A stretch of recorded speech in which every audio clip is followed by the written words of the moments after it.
नमस्कार, मैं हूं पंडित कैलाश चंद्र जोशी और आप देख रहे हैं मेरा यूट्यूब चैनल संस्कृति शेष। आपका बहुत स्वागत है, अभिनंदन है मेरे चैनल में।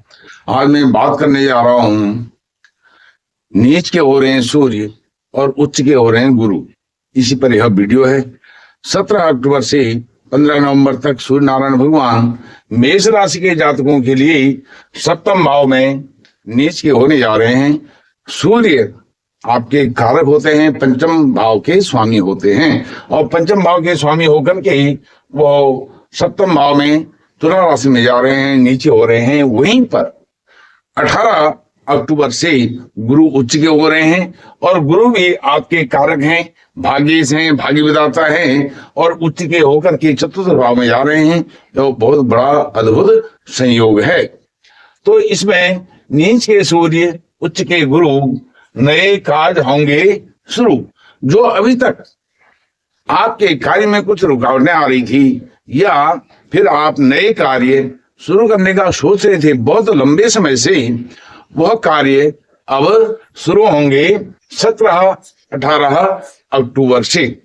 एक बात आप ध्यान रखिए, यदि आपका जन्म 14 अप्रैल से 15 मई के बीच में हुआ है तो आपके सूर्य होते हैं उच्च के। और यदि आपका जन्म मेष राशि के जातकों की बात ही नहीं है, जितने भी जातक हैं मेष राशि से मीन राशि तक, सबकी बात यह सब पर लागू होती है।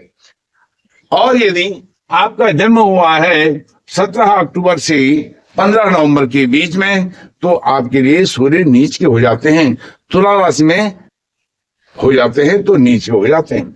वहीं पर मेष राशि के होते हैं हाफ अप्रैल हाफ मई में तो उच्च के हो जाते हैं। यह बात आपने ध्यान रखनी चाहिए। चाहे आपके सूर्य उच्च के हैं या नीच के हैं, सूर्य को अधिक सामर्थ्यवान शक्ति देने का कार्य केवल एक उसकी विधि है। वह विधि है सूर्य नारायण भगवान को रोज प्रातः काल जाग करके, निद्रा आलस्य का त्याग करके, स्नान आदि करके, नहा धो करके सूर्य को अर्घ्य देना चाहिए। उससे सूर्य बहुत सामर्थ्य उत्पन्न करते हैं। सूर्य नारायण भगवान को ताकत देने की आवश्यकता नहीं है, वो अपने आप में ऊर्जावान हैं, सर्वशक्तिमान हैं, लेकिन अपने सूर्य को जगाना है क्योंकि सूर्य आत्मा के कारक हैं। अपने आत्मबल को, आत्मविश्वास को, अपने करेज को, साहस को जगाना है तो सूर्य नारायण भगवान को अर्घ्य देना है। केवल सूर्य नारायण भगवान आपके लिए सामर्थ्यवान हो जाए, आपकी सामर्थ्य बढ़ जाए, शक्ति बढ़ जाए, ऊर्जा बढ़ जाए, वह अर्घ्य देने से पूर्ण हो जाएगा। अब इस विषय पर आते हैं। विषय यह है, पंचमे सूर्य नीच के हो रहे हैं और भाग्य गुरु उच्च के हो रहे हैं, तो इसमें तारतम्य बहुत अच्छा बन रहा है। सूर्य जब तुला राशि में जाएंगे 17 अक्टूबर को, 17 अक्टूबर से 24 अक्टूबर तक मंगल अपने मित्र की राशि जहां वह उच्च के होते हैं मेष राशि में, उस राशि के नक्षत्र में, चित्रा नक्षत्र में भ्रमण करेंगे 17 अक्टूबर से 24 अक्टूबर तक। तो जो मेष राशि और वृश्चिक राशि के वह स्वामी होते हैं, आपके लग्न के स्वामी होते हैं मंगल और आपके अष्टम के स्वामी होते हैं।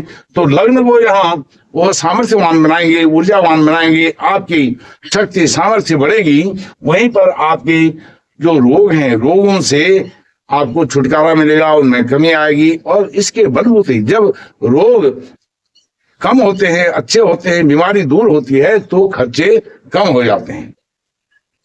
24 अक्टूबर से 5 नवंबर तक सूर्य नारायण भगवान फिर जाएंगे गुरु के नक्षत्र, राहु के नक्षत्र में। राहु अभी आपके एकादश लाभ भाव में विराजमान है, कुंभ राशि में है और कुंभ राशि स्वग्रही होती है राहु के लिए। अपने घर का कुंभ राशि को अपना राशि मानते हैं राहु।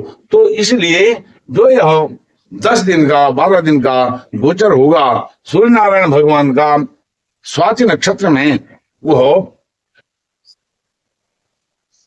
आपको इनकम जो जनरेट होती है उस इनकम को जनरेट करने में हेल्प देगा।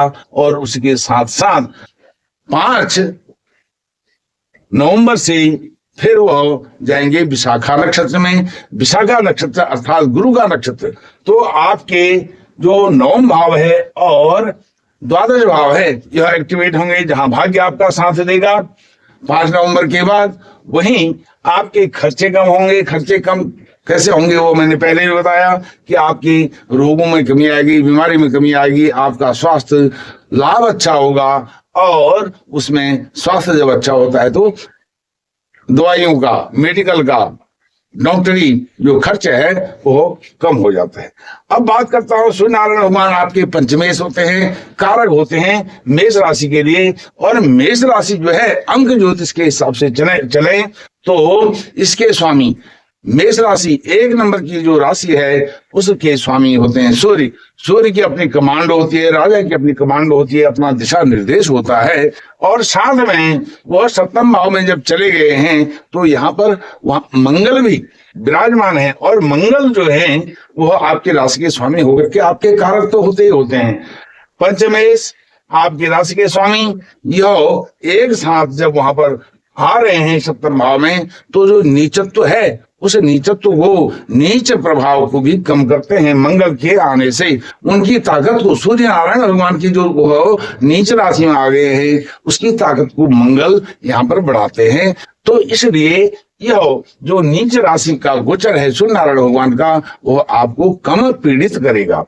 दूसरी बात यह है जो भाग्य से भाग्य विधाता गुरु ठीक 1 दिन के बाद 18 अक्टूबर को उच्च के हो रहे हैं।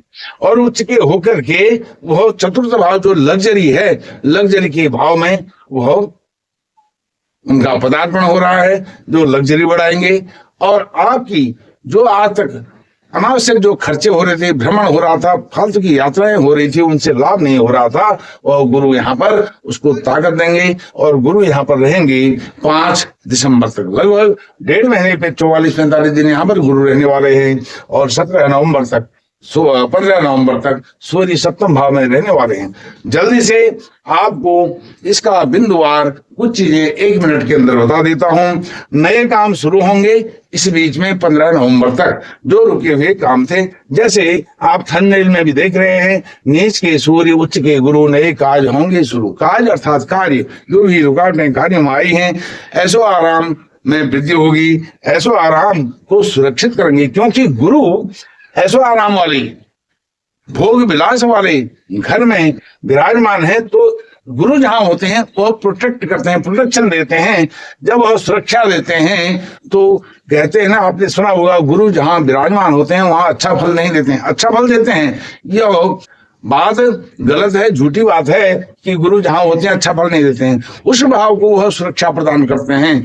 किसी भी प्रकार की हानि होने वाली है उससे वो प्रोटेक्ट करते हैं उस भाव को। इसलिए गुरु आपकी लग्जरियस लाइफ को, ऐसो आराम को, भोग विलासिता को वहां पर सुरक्षित कर रहे हैं। इसका अर्थ यह है खर्चों पर लगाम लगेगी और साथ में स्वास्थ्य लाभ होगा, भोग विलास लग्जरी में सुधार होगा। और संतान को लेकर के जो कुछ आपके अंदर नया विचार बन रहा है, संतान के लिए कुछ इन्वेस्टमेंट करना है, जो बच्चे हैं उनकी पढ़ाई के लिए कुछ सोचना है, उनकी शादी ब्याह के लिए कुछ सोचना है, वह भी विचार, नए विचारों का स्फुरण यहाँ पर अंकुरण होगा। आमदनी की जो रुकावटें हैं, जो आपकी इनकम है, इच्छाएं हैं, उनमें जो रुकावटें आ रही हैं, इच्छाएं पूर्ति नहीं हो रही हैं, तो उस पर भी लगाम लगेगी और इच्छाएं जल्दी पूर्ण होंगी। और यह सब चीजें मैंने आपको जैसे बताई। स्वास्थ्य लाभ, सबसे बड़ा धन व्यक्ति का स्वास्थ्य होता है। स्वास्थ्य लाभ यदि व्यक्ति को हो जाता है उससे अधिक और कुछ इस दुनिया में नहीं चाहिए होता है। और साथ में आपको बताऊं, सबसे बड़ा उपाय यह है, सूर्य नारायण भगवान आपके उच्च के हैं, नीच के हैं, आपके शत्रु भाव में बैठे हैं, आपकी राशि के शत्रु हैं, या आपके कारक हैं, अकारक हैं, आपको पीड़ा देने वाले हैं, उसका एक ही उपाय है। जहां भी आपकी कुंडली में सूर्य बैठे हुए हैं, कहने का मतलब यह है, आप सूर्य नारायण भगवान को यदि अर्घ्य देंगे, आपके अंदर एक आत्मविश्वास, आत्मबल आपका बढ़ेगा। और साथ में जो आत्मविश्वास आएगा और एक एनर्जी आएगी, मोटिवेशन आएगा, उससे आप बहुत बड़े बड़े कार्यों को करने में सामर्थ्यवान हो जाएंगे, शक्तिशाली हो जाएंगे, सामर्थ्य बढ़ जाएगी, शक्ति बढ़ जाएगी। तो यह कार्य आपने अवश्य करना है। रोज सूर्य नारायण भगवान को अर्घ्य दें और उसी जल में थोड़ा सा तिल मिला दें। तिल काले हों, भूरे हों, सफेद हों, कैसे भी हों, तिल तिल हैं। तिलों का बहुत बड़ा महत्व है। उस तिल वाले जल से सूर्य नारायण भगवान को अर्घ्य देने से सूर्य नारायण भगवान शीघ्र ही प्रसन्न होकर के बड़ा आशीर्वाद देते हैं। इन्हीं शब्दों के साथ मैं अपनी वाणी को विराम देता हूं। फिर आपसे नए विषय पर चर्चा मैं मिलूंगा। तब तक के लिए नमस्कार, धन्यवाद।